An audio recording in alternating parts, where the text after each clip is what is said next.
నాటుకోడి ఫార్మింగ్‌లో 3 టైప్స్ ఉంటాయి. First type ఏంటంటే ఫ్రీ రేంజ్.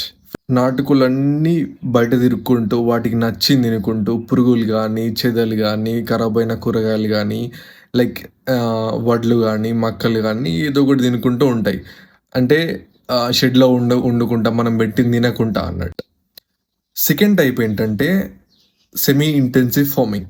సో, ఇది ఎట్లా ఉంటదంటే, మనం పెట్టింది తింటాయి. సో, మనం గడ్డేస్తే గడ్డి తింటాయి. మనం మక్కలేస్తే మక్కలు తింటాయి.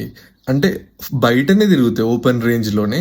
బట్ మనం పెట్టినవి తింటాయి. ఇది semi intensive farming. Third type intensive farming.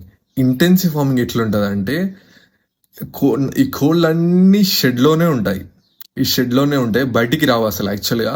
So, మొత్తం వాళ్ళు ఏం పెడితే అదే తింటాయి. లైక్ యాక్చువల్‌గా ఆటోమేటిక్ ఫీడర్స్ గానీ, ఆటోమేటిక్ డ్రింకర్స్ గానీ, ఇగ అంతా ఆటోమేటిక్ అన్నట్టు. ఇగ అందులోనే వండుకుంటూ, అందులోనే పెరుగుతాయి. సో, అట్లా. సో, బయటికి మొత్తానికే రావు. ఇది ఇంటెన్సివ్ ఫార్మింగ్. ఇంకోటి కేజ్ సిస్టమ్ అని ఉంటది. అది మాక్సిమం నాటుకోళ్ళకి వాడరు. అందుకే నేను మెన్షన్ చేయలేదు. మీకు ఇన్ఫర్మేషన్ నచ్చితే లైక్ అండ్ షేర్.